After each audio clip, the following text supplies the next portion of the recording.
নমস্কার বন্ধুরা, Quest and wisdom চ্যানেলে আপনাদের সবাইকে জানাই সুস্বাগতম। আজকে আমরা শ্রী শ্রী রাম ঠাকুরের খুবই সুন্দর একটি প্রসঙ্গ নিয়ে আলোচনা করব, যা উনার অন্যতম পার্ষদ শিষ্য তথা ভক্ত শ্রী রোহিণী কুমার মজুমদারের লেখা থেকে আলোচনা করা হবে। রোহিণী কুমার মজুমদার মহাশয় লিখছেন, শ্রী শ্রী ঠাকুরের প্রসঙ্গ শুরু করার পূর্বে প্রথমেই তিনি শ্রীযুক্ত জিতেনবাবুর কথা উল্লেখ করতে বাধ্য হচ্ছেন। জিতেনবাবুর সঙ্গে রোহিণীবাবুর প্রথম পরিচয় কলিকাতায় হিদারাম ব্যানার্জি লেনে। তারপরই তিনি ও জিতেনবাবু গমেশ লেনে একটি দ্বিতল বাড়িতে ভাড়াটিয়া হয়ে থাকতেন। বাড়িটির উপরে একখানা ও একতলায় দুইখানা ঘর। রোহিণীবাবু সস্ত্রীক থাকতেন নিচের তলার ঘরে, আর উপরের তলায় থাকতেন জিতেনবাবু একা। কয়েকদিন পর জিতেনবাবু রোহিণীবাবুকে উপরের ঘরে নেওয়ার জন্য অনুরোধ করলেন। উপরের ঘরে কে যেন একজন মারা গিয়েছিল, তিনি ওই ঘরে থাকতে নারাজ। রোহিণীবাবুও উপরে যেতে রাজি হলেন না। কি করে যে এই সমস্যার সমাধান হবে, এই প্রশ্নের উত্তরে জিতেনবাবু বলে উঠলেন, আমার ঠাকুর একবার এই ঘরে আসলেই সমস্ত দোষ কেটে যাবে। তখন রোহিণীবাবু প্রশ্ন করেন, কে এই ঠাকুর? উত্তরে জিতেনবাবু শ্রী শ্রী ঠাকুর সম্বন্ধে অনেক কথাই বললেন। রোহিণীবাবু শুনলেন, ওনাদের বাসার সংলগ্ন মতিলাল বন্দ্যোপাধ্যায়ের বাসায় ঠাকুর মাঝে মাঝে এসে থাকতেন। শ্রী শ্রী ঠাকুর সম্পর্কে রোহিণীবাবু যে খুব উৎসাহী ছিলেন এমনটা নয়। তবুও জিতেনবাবুর আগ্রহ দেখে বললেন, বেশ তো, আপনাদের ঠাকুর কেমন দেখা যাবে। শ্রী রোহিণীবাবুর অবিশ্বাসের ভাব। তখন তিনি নতুন বাসা বাঁধবার স্বপ্নে বিভোর। ভোগীর কল্পনায় ত্যাগীর জন্য ব্যাকুলতা আসবে কেন? ঠাকুরকে দেখবার জন্য রোহিণীবাবুর মনটা মোটেই ব্যাকুল নয়, একথা বলাই বাহুল্য। কিছুদিন পর শ্রী শ্রী ঠাকুর মতিবাবুর বাড়ি আসলেন। সেদিনই জিতেনবাবু এসে সংবাদ দিলেন, ঠাকুর এসেছেন। মতিবাবু ও রোহিণীবাবুদের বাসা পাশাপাশি, তবুও নানা কাজে কয়েকদিন কেটে গেল। শ্রী শ্রী ঠাকুর দর্শনে রোহিণীবাবু যেতে পারেননি। একদিন মতিবাবু স্নানের সময় শ্রী শ্রী ঠাকুরের শ্রীচরণ দর্শনের জন্য অনুরোধ করলেন, কিন্তু রোহিণীবাবু যাব বলে কথা দিয়েও কথা রাখতে পারেননি। প্রায় প্রত্যহই হয় মতিবাবু, না হয় জিতেনবাবু অথবা প্রবাদদা শ্রী শ্রী ঠাকুর সকাশে যাওয়ার জন্য রোহিণীবাবুকে অনুরোধ করতেন।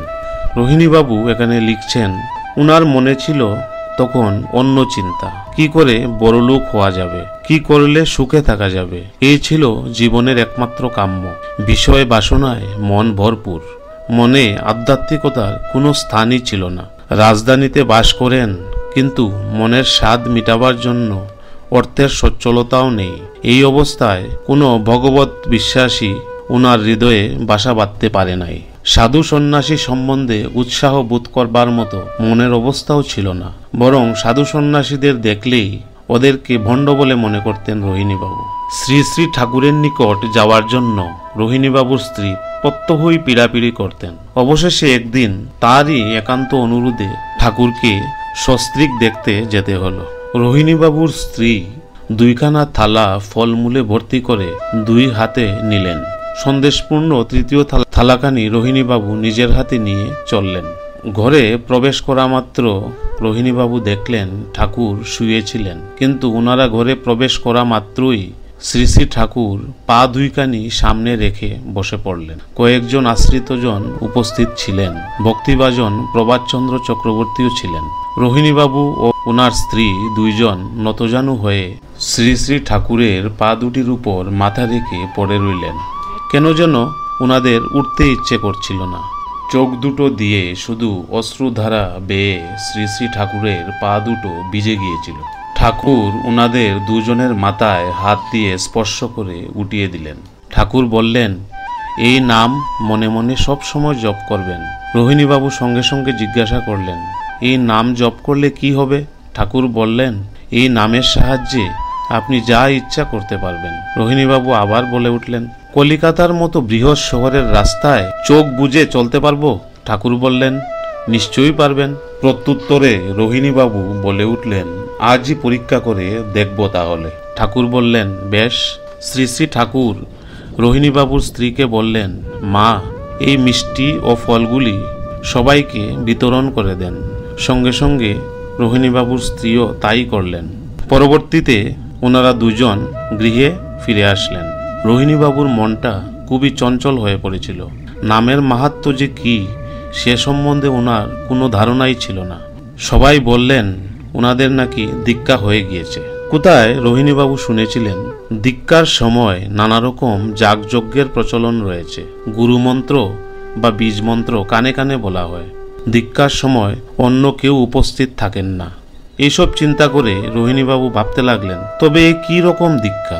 শ্রী ঠাকুর আমাদের যে নাম দিলেন তা তো সবাই শুনেছেন। মনের মধ্যে ওনার তুমুল আলোড়ন শুরু হলো। রোহিণীবাবু মনে মনে দৃঢ় সংকল্প করলেন, এই নামের পরীক্ষা করতেই হবে, এবং আজই। এখানে প্রসঙ্গত উল্লেখ্য, শ্রী রোহিণীবাবু প্রত্যহ সন্ধ্যার সময় অক্রূর দত্ত লেনের অন্তর্গত একটি গলির মধ্যে এক ভদ্রলোকের বাড়িতে টিউশনি করাতেন। ডিকসন লেন থেকে অক্রূর দত্ত লেনে যাওয়ার রাস্তা আজকালকার মতো সোজা ছিল না। ডিকসন লেন থেকে Serpentine lane, Keranibagan lane, Bowbazar street, Nebutala lane, Jelepara road, তারপরে অক্রূর দত্ত লেন। তারপর ছাত্রের বাড়িও আবার একটি অন্ধ গলির মধ্যে। সেই লেনের শেষ বাড়িতে শ্রী রোহিণীবাবু প্রত্যেক দিনই সন্ধ্যাবেলায় পড়াতে যেতেন। তবে আজ রোহিণীবাবু দৃঢ় প্রতিজ্ঞ হলেন, নামের পরীক্ষা করতেই হবে। শ্রী শ্রী ঠাকুরকে প্রণাম করে তিনি ঘর থেকে বেরিয়ে গেলেন। সার্পেন্টাইন লেনের দিকে মুখ করে চোখ বন্ধ করলেন। শ্রী শ্রী ঠাকুরকে স্মরণ করে মনে মনে নাম জপ করতে করতে তিনি অগ্রসর হতে শুরু করলেন।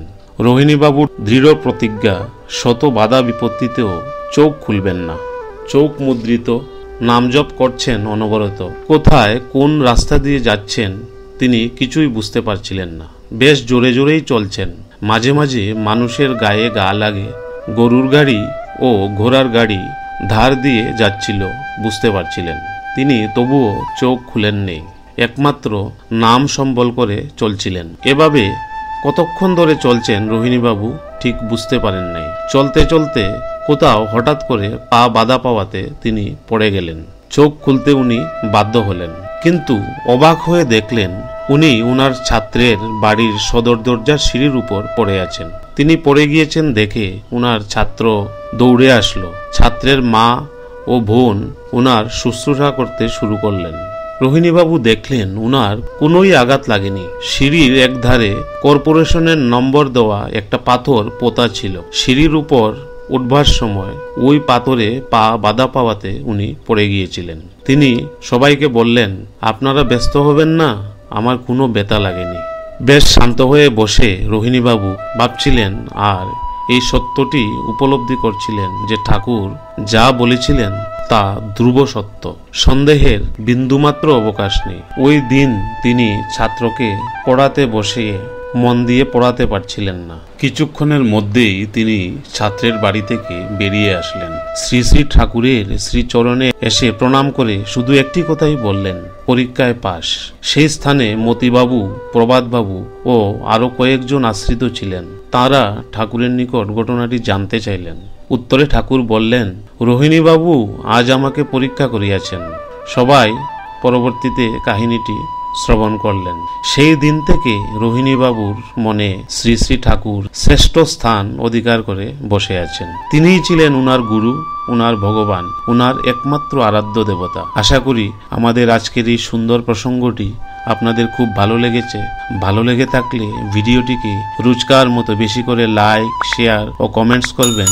পাশাপাশি নতুন দর্শক ও শ্রোতারা চ্যানেলটিকে সাবস্ক্রাইব করতে ভুলবেন না। দেখা হচ্ছে আবার পরবর্তী ভিডিওতে।